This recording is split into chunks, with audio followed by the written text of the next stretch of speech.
People were like, oh Vera, this is not even cold. I did not get it. Like, I did not understand it until I got to Winnipeg.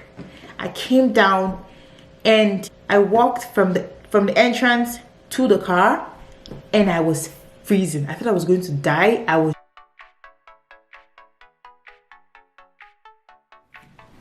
Hey loves, how we doing? How we doing? How are we doing? It's your girl Vera Manu, and if this is your first time stopping by, boo! You're so welcome. And if you're coming back to watch my videos, honey, honey, thank you so much. Thank you for watching. Thank you for supporting. I really appreciate your support. Today I want to talk about something that I actually promised to talk about in my first video, and if you read the title already, then you know I'm talking about my moving from Nigeria to Canada. So very interesting actually. So I did move from Nigeria to Canada in January 2016. I'm not sure what date exactly, or I don't really want to say what date. I actually know what date. But yeah, I did move January 2016. I think it was the 3rd of January that I traveled. And I haven't been to Nigeria ever since then because your girl has let's just skip that part. Okay, let's skip that part of the story. But I haven't been to Nigeria ever since then. But I am planning to go back very soon though. So what's the video about? It's about me telling the story about how I moved to Nigeria. So I graduated from high school in 2015. The summer of 2015 I graduated from high school. So it's pretty much done, and I already got admission to University of Manitoba, which is where I went to first. Then my traveling, my parents, so a little backstory here. When I was in Nigeria, I wasn't really going out, like I don't really take any public transport, nothing. It was always taxi. And I mean, those taxis were like once in a blue moon. Like I probably count maybe like twice, you know what I mean? I wasn't really going out, but on the day to travel, my mom followed, I knew my parents weren't coming with me, but my mom followed me to Lagos, and then she dropped me off at the airport there. So like said bye to me. It was so emotional because like, you know, she tried to find somebody that was going to Winnipeg so she could pair me up with the person, but like we couldn't really reach the person because the person was already had already checked in her bags and they just couldn't find where she was. But they did give me her name though, so I could figure out like who she was somewhere within the journey, you know. And then I was going through the gate. I haven't traveled in a while, so I don't even remember what I'm saying, but I was going through, you know, the gates to go like into like the waiting area to wait for your flight. And my mom, I had already said bye to my mom, and I turned around and my mom was like crying, and all of a sudden I'm crying.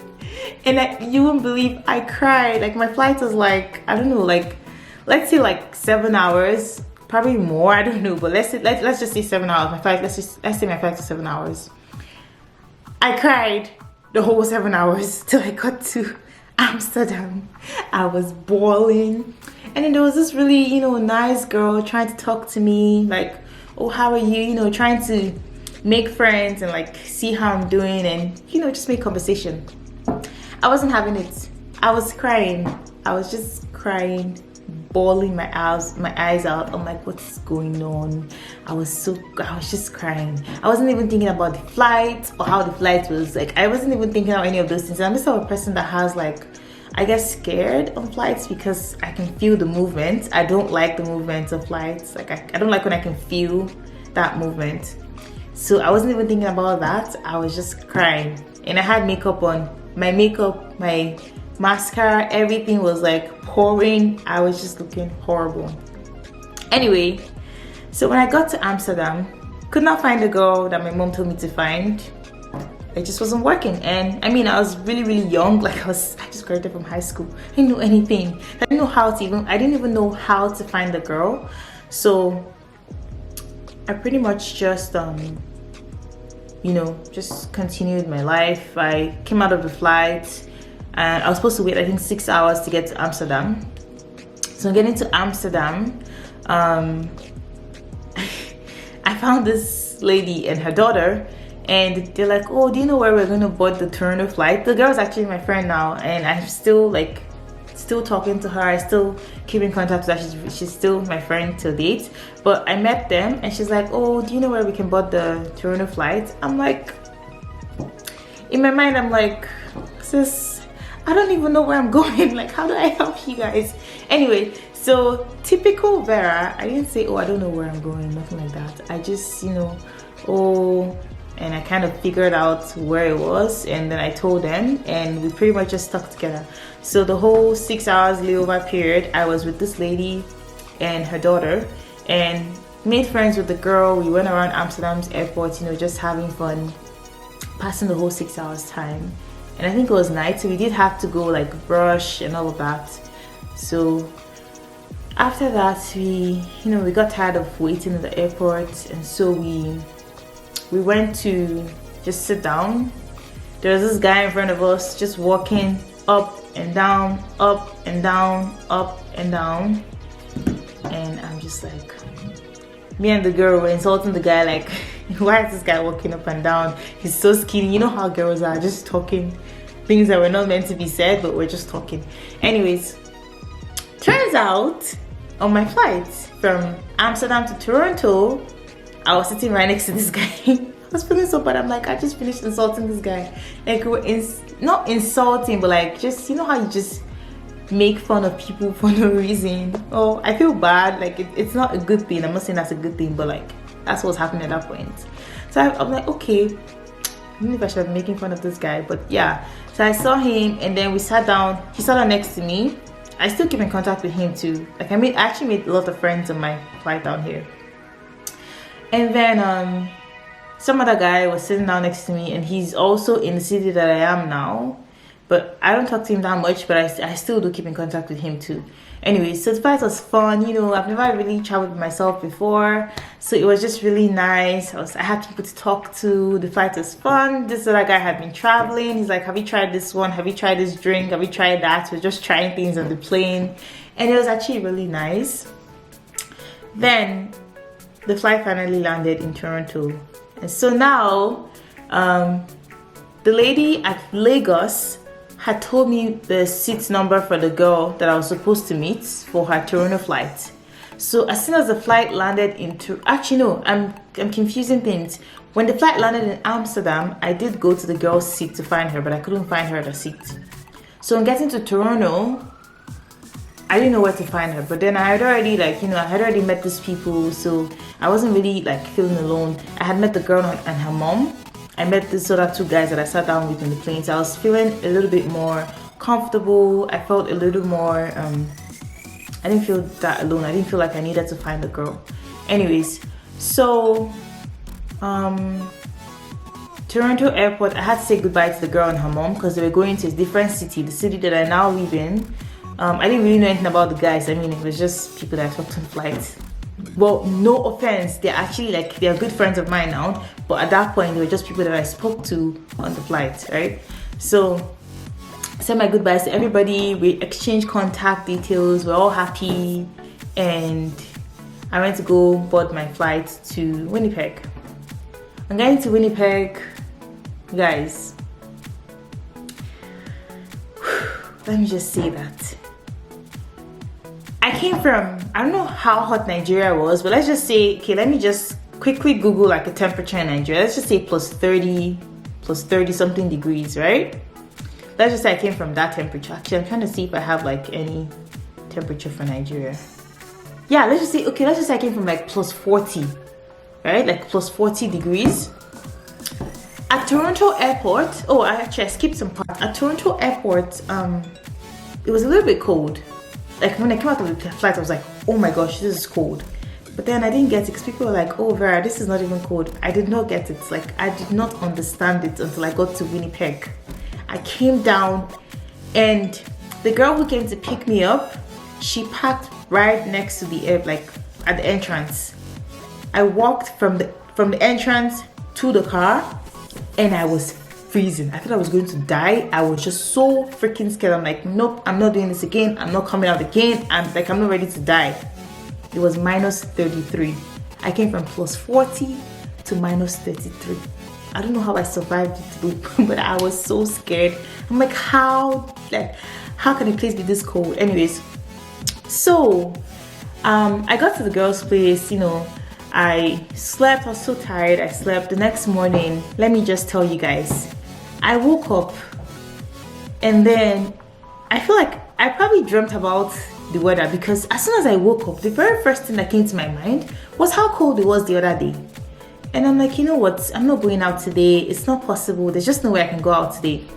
So I woke up and I pretended like I was sleeping until the girl left the house. She was checking if I was awake. I closed my eyes. I'm like, nope, I'm not waking up today. There's no way that I'm planning to die. My parents did not send me here to die. So I pretended like I was sleeping and I didn't go out.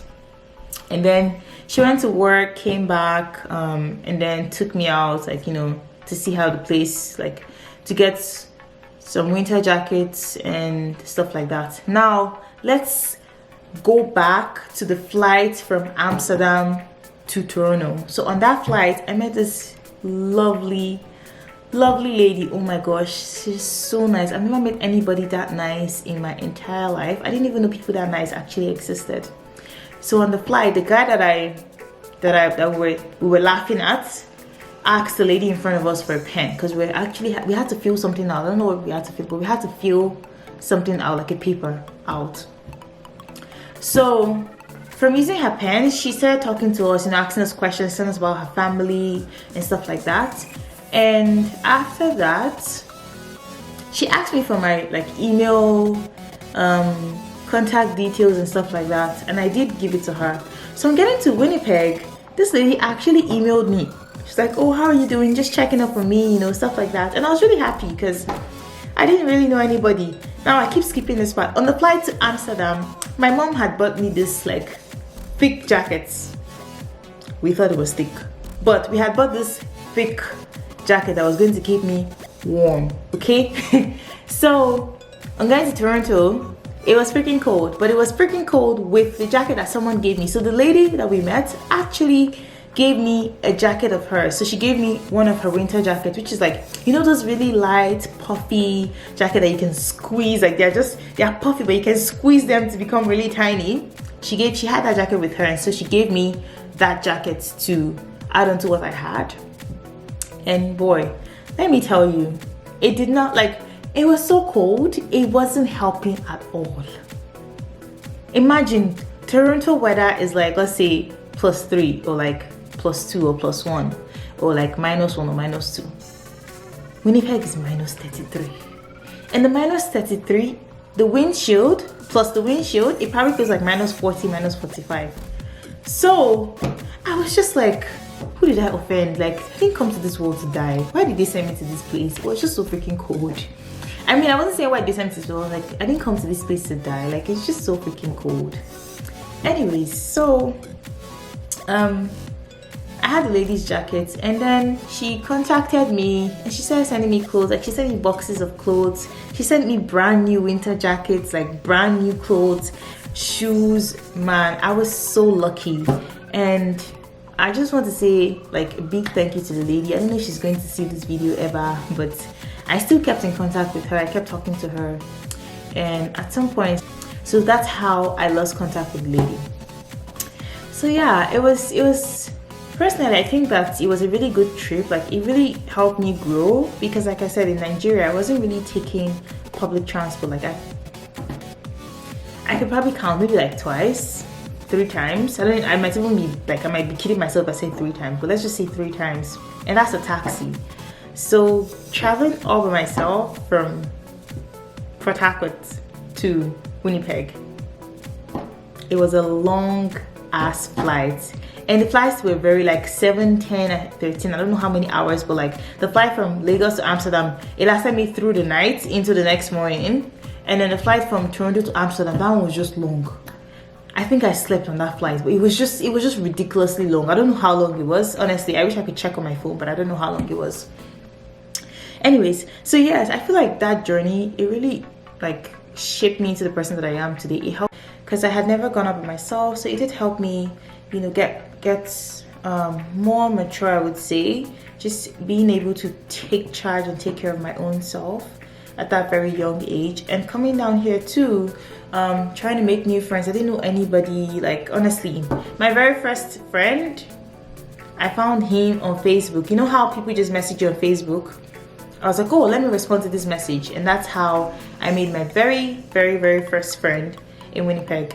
Yeah, so it's just like it was really sad because I was always missing my family. I was like, oh my god, this is just so boring, you know, just always missing your family. You know, you're always feeling sad, you're always feeling like, oh, like you're missing something out, you're missing out on something, right? But that's not really the case. It's just, you know, just trying to adjust. I did have to make a lot of, like, not a lot of friends, but I did have to learn how to make friends, learn how to talk to people, learn how to listen to people. Like, when I had questions, I had to ask people, because even if I had my parents who were very supportive, there's only so much questions that they could answer, right? There's only so much answers that they could give me. So I did have to depend on certain people to a certain extent to get to where I am today. Yes, so like I said, this whole process, it really did help me grow. It helped me to learn a lot, like a whole lot that I learned from this whole you know, traveling with myself, just learning how to relate to other people. At that point, you know, the language, the communication barrier was there. Like, it was so hard understanding like other people's accent from different parts of the country, different parts of the world. But then you also have to adjust to that. And people too, sometimes I get carried away and my Nigerian accent kicks it. But like, you also have to learn how to comport yourself in front of other people. So it's a lot of things that you learn with traveling by yourself. I would say it's not a bad thing to send your child up because it's really easy.